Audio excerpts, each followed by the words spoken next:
ইমরান আঙ্কলর মরালইয়ার ইয়া খালাইডেল বানাইতরা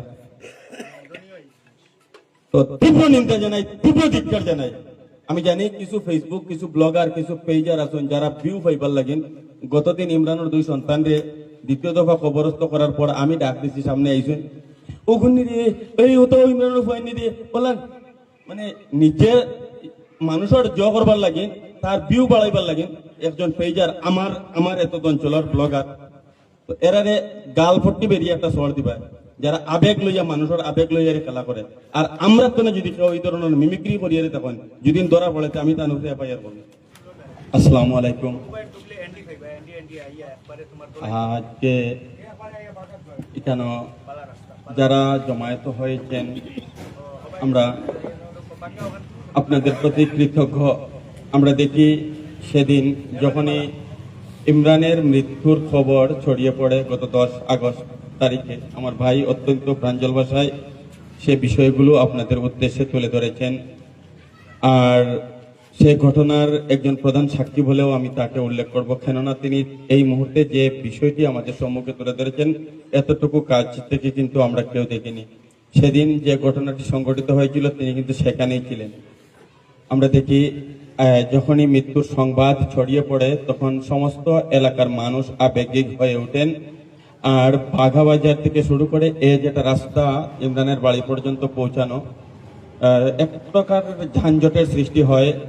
সমস্ত মানুষ উপচে পড়া ভিড়, যেটাকে আমরা উল্লেখ করি।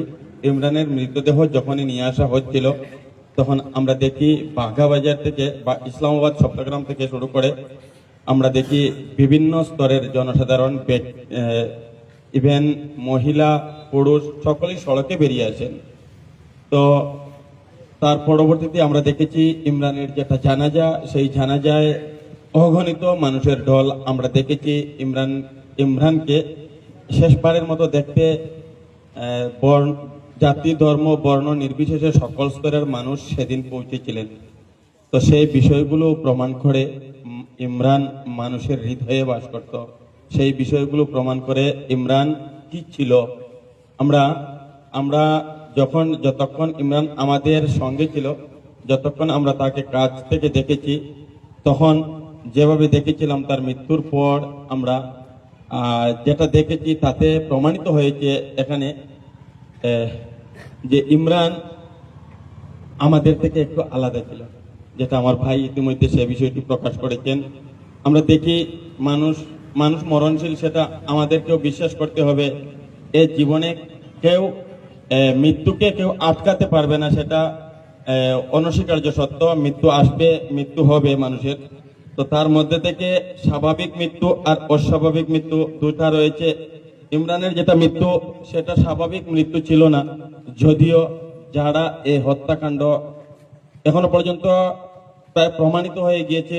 যদিও আমাদের দেশের আইনকে আমরা সম্মান করতে হবে, সেই দেশের আইনি প্রক্রিয়ার মাধ্যমে যারা দোষী তাদের সাজা হবে, আর তাদেরকে সেই সাজা, উপযুক্ত সাজা বা দৃষ্টান্তমূলক সাজা প্রদানের উদ্দেশ্য নিয়ে আজকে আপনাদেরকে এখানে আহ্বান করা। আর আজকের যেটা জমায়েত, আজকে এখানে আমরা যে জমায়েত হয়েছি, আমরা দেখেছি সেদিন আমি যে কথাটি উল্লেখ করছিলাম, যখনই আমার ভাই উল্লেখ করেছেন হোয়াটসঅ্যাপ চ্যাটিং থেকে প্রমাণিত হয় যে ইমরানের মৃত্যু স্বাভাবিক ছিল না। তো আমরা স্বাভাবিক মৃত্যু বলে যাকে কবরস্থ করেছিলাম, অগণিত মানুষের অশ্রুসিক্ত নয়নে সেদিন ইমরানকে আমরা শেষ বিদায় দিয়েছিলাম। তার পরবর্তীতে যখনই প্রমাণিত হয় যে ইমরান মরেনি, আমি সর্বপ্রথম যেটা পোস্ট করেছিলাম, ইমরান মরেনি, ইমরানকে মারা হয়েছে। তো আরেক দফা আমরা আমাদের মনের ভিতর যেটা ক্ষোভ, যেটা আক্রোশ, সেটা জেগে উঠে আমরা নিজেদেরকে সামলাতে পারিনি। সেদিন সড়ক অবরোধের মতো, জাতীয় সড়ক অবরোধের মতো ঘটনা সংঘটিত হয়েছিল। সেটা ছিল আমাদের সকলের আবেগ। আমি আরো একবার আপনাদের উদ্দেশ্যে সে কথাটি বলতে চাইব, এই যে আবেগ, আমরা কিন্তু ইমরানের মৃত্যুর খুব দিন হয়নি, 10 তারিখ থেকে আজকে 25 তারিখ হয়েছে, মাত্র 15 দিন। গত 15 দিনে কিন্তু যদি ইমরানকে দ্বিতীয় দফা কবর থেকে তোলা না হতো তাহলে আমরা ভুলে গিয়েছিলাম।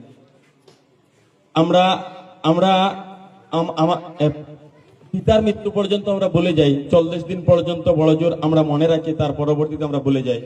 এখানে যে সমস্ত কালপেট, যে সমস্ত কুলাঙ্গার যারা এই হত্যাকাণ্ড সংগঠিত করেছে, তারা যদি আমরা বলে যাই, যদি আমরা এই ঘটনাটির পিছু ছেড়ে দেই, তাহলে কিন্তু তারাও বেরিয়ে যাবে।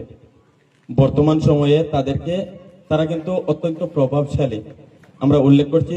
আর তার পরবর্তীতেও দুইটা পরিবারের যেটা লিগেসি আমরা দেখেছি এখনো পর্যন্ত, দুইটা পরিবারের যেটা লিগেসি, দুইটা পরিবারে কিন্তু এ ধরনের ঘটনা অতীতে তারা সংগঠিত করেছে, এভাবে পরিষ্কার হয়ে এসেছে। ইতিমধ্যে বিভিন্ন পত্র পত্রিকায় বিভিন্ন ধরনের তথ্য উঠে এসেছে। এখানে ঠিক এই মুহূর্তে একটি কথা আমার মনে পড়েছে, অত্যন্ত পরিতাপের একটি বিষয়। মানুষ সবকিছুতেই মিমিক্রি খুঁজে, মিম বানায়। বর্তমান সময়ে গতকাল আমার 15 বছর বয়সী পুত্র, সে আমাকে বলে, বাবা, সে ব্যতীত হয়ে যায়, বাবা ইমরান আঙ্কলর মরালইয়ার ইয়া খালাইডেল বানাইতরা। তো তীব্র নিন্দা জানাই, তীব্র ধিক্কার জানাই। আমি জানি কিছু ফেসবুক, কিছু ব্লগার, কিছু পেজার আছেন যারা ভিউ পাইবার লাগেন। গতদিন ইমরানের 2 সন্তানরে দ্বিতীয় দফা কবরস্থ করার পর আমি ডাক দিচ্ছি, সামনে আইসুন, ওখানে রে এই হতো ইমরানের ফাইনি দিয়ে বলেন, মানে নিজের মানুষের জ করবার লাগেন, তার ভিউ বাড়াইবার লাগেন একজন পেজার, আমার এত অঞ্চলের ব্লগার। তো এরারে গাল ফট্টি বেরিয়ে একটা সর দিবা, যারা আবেগ লইয়া, মানুষের আবেগ লইয়া খেলা করে। আর আমরা তো না, যদি কেউ এই ধরনের মিমিক্রি করিয়ে তখন যেদিন ধরা পড়েছে, আমি তা নুসে এফআইআর করব। এটা খেলার মতো বস্তু, যারা দরিয়ারে নিছ, এটা খেলার মতো বস্তু নাই। এটা অত্যন্ত সংবেদনশীল একটি বিষয়। জানি এখনো পর্যন্ত পুলিশ তদন্তে রয়েছে। তার পরবর্তীতেও আমরা যে বিষয়টি সব থেকে গুরুত্ব দিয়ে উল্লেখ করতে চাইছি, সেটা হচ্ছে যদি পিছন দিকে কেউ না থাকে, যদি পিছন দিক থেকে, আজকে আরেকবার আপনাদেরকে যেটা মনে করে দিতে চাইছি, আমরা যে জায়গায় ছিলাম, আমি পিতার মৃত্যুর পরও আমরা ভুলে যাই, কিন্তু ইমরানের যেটা মৃত্যু সেটা যদি আমরা সহজে ভুলে যাই, সেই সমস্ত কালপিটরা অনায়াসে বেরিয়ে আসবে, তাদেরকে আমরা কিচ্ছু করতে পারবো না। ইতিমধ্যে ফাস্ট ট্র্যাক কোর্টে আজকের এখানে যেটা জমায়েত আপনারা সকলে দস্তখত করবেন, আমাদের ধলাই সমজেলা হয়েছে। সেই সমজেলার যিনি জেলা আয়ুক্ত ডিসি যিনি রয়েছেন, ওনার কাছে আমরা একটা মেমোরেন্ডাম দিব। ইতিমধ্যে সেই মেমোরেন্ডাম লিখা হয়ে গিয়েছে। সেই মেমোরেন্ডামের মধ্যে বেশ কয়েকটা দাবি ইতিমধ্যে উল্লেখ করা হয়েছে। এখানে পৌঁছার পর মকবুল ভাই আরো 2-1টি বিষয় আমাকে তুলে দিয়েছেন, যেটা অত্যন্ত গুরুত্বপূর্ণ। সেই বিষয়গুলো আমরা এখানে উল্লেখ করব। তার মধ্যে থেকে আমি বলতে চাইছি যে কয়েকটি দাবি রয়েছে, সেই গুরুত্বপূর্ণ দাবির মধ্যে যারা হত্যাকারী তাদেরকে ফাস্ট ট্র্যাক কোর্টের মাধ্যমে বিচার করা। ফাস্ট ট্র্যাক কোর্টে বিচার, তার মানে হচ্ছে সেই তারা কিন্তু আর বেরিয়ে আসতে পারবে না, সেখানে থেকে তাদের দ্রুত বিচার শুরু হয়ে যাবে। তারা যদি বেরিয়ে আসে, কিন্তু সেই যে সমস্ত প্রক্রিয়া রয়েছে, সেই প্রক্রিয়ায় বিঘ্ন ঘটাতে পারে, সেটা কিন্তু ইতিমধ্যে আশঙ্কা প্রকাশ করা হয়েছে। আর সেই সমস্ত আশঙ্কা প্রকাশের কিন্তু বেশ কিছু রিজনও রয়েছে। আমরা যেটা দেখছি, এখনো পর্যন্ত 2-1 লাইভ করে নিচ্ছেন, সেজন্য আমি যদি লাইভ না অফ ক্যামেরা, মানে এই ক্যামেরা না থাকতো, তাহলে সেই বিষয়গুলো আমি বলতে ভালো হতো। যেমন এখানে প্রেস মিট রয়েছে, তার পরবর্তীতে যারা লাইভ করছেন, সেটা আমার কাছে মানানসই লাগছে না। তার পরবর্তীতে আমি কাকে আটকাবো? ঠিক আছে, মানে কোনো অসুবিধা নেই, কিন্তু অনেকগুলো কথা আছে যেগুলো আজকে আমরা এখানে বলতে পারবো, সেটা আবার ক্যামেরায় মানুষের সম্মুখে তুলে ধরতে পারবো না, এভাবে কিছু থেকে যেতে পারে। যেহেতু আজকে এখানে এই যেটা সভা, এই সভার শেষে আপনাদের সকলকে নিয়ে একটি সংবাদ সম্মেলন অনুষ্ঠিত হবে, যেখানে আমরা বেশ কিছু দাবি রয়েছে আমাদের। সেই সমস্ত দাবি আমরা আইনি প্রক্রিয়া বা লিগেল ওয়েতে, এখানে আমরা দেখছি প্রশাসন আমাদেরকে দারুণভাবে সহযোগিতা করছে। সর্বপ্রথম উল্লেখ করছি, প্রশাসনের সব ধরনের সহযোগিতা আমরা পাচ্ছি। তার পরবর্তীতেও যে আমরা জানি যে হয়তো কোনো কিছু থেকে, যদি কোনো ফাঁক থেকে কোনোভাবে বেরিয়ে যেতে না পারে, সেটাই হচ্ছে আমাদের আজকের যেটা সভা বা আজকে যেটা জমায়েত। আমরা একদিনে বলে গেলে বা আজকের পর থেকে ইমরানকে ভুলে যাই, সেই সংকল্প নিতে এখানে আসেনি। ইমরানের যারা কালপিট, যারা ইমরানকে এই পরিণতিতে পৌঁছে দিয়েছে, তাদের শেষ পরিণতি না হওয়া পর্যন্ত আমরা থাকবো, সেই সংকল্প আমাদের কাছ থেকে চাই। তো আমরা চাইছি আজকের যেটা জমায়েত, সেই জমায়েত থেকে আমরা সেই সংকল্প নেব যে ইমরানের হত্যাকারীদের শেষ পর্যন্ত দৃষ্টান্তমূলক যে সমস্ত শাস্তি আমরা যেটা দাবি করছি, এখনো পর্যন্ত ফাঁসি চাই ফাঁসি চাই, সামাজিক যোগাযোগ মাধ্যমে অনেকেই সেই ফাঁসির দাবি তুলছেন, সেটা ঠিকই আছে, কিন্তু প্রপার ওয়েতে প্রশাসনের কাছে, আমাদের জেলা ম্যাজিস্ট্রেটের কাছে, বার অ্যাসোসিয়েশনের কাছে, কাছাড়ের পুলিশ সুপারের কাছে, জেলার জেলাধিপতির কাছে, আমাদের সমজেলার জেলাধিপতির কাছে, সমজেলার এসপি রয়েছেন ওনার কাছে আমরা লিখিত আকারে একটি মেমোরেন্ডাম দেওয়ার জন্য আজকের এ সভা। এখানে যারা উপস্থিত হয়েছেন সকল, কোনো একজন বিনা দস্তখত করে এখান থেকে যাবেন না। আর আমরা জানি সকাল 10টা সময় দেওয়া হয়েছে, সেই সকাল 10টা থেকে এখন অনেকক্ষণ সময় হয়ে গেছে। সেই সময়ের ভিতরে আপনাদের যেটা মূল্যবান সময়, আমি জানি আরো একটি বিষয় রয়েছে আজকে জামালপুরে, যেটা জামালপুরের সেটা তো মনোরঞ্জনের আমি উল্লেখ করছি না, আর তো সেটা থেকে এটাকে আমি অত্যন্ত গুরুত্বপূর্ণ বলে মনে করছি।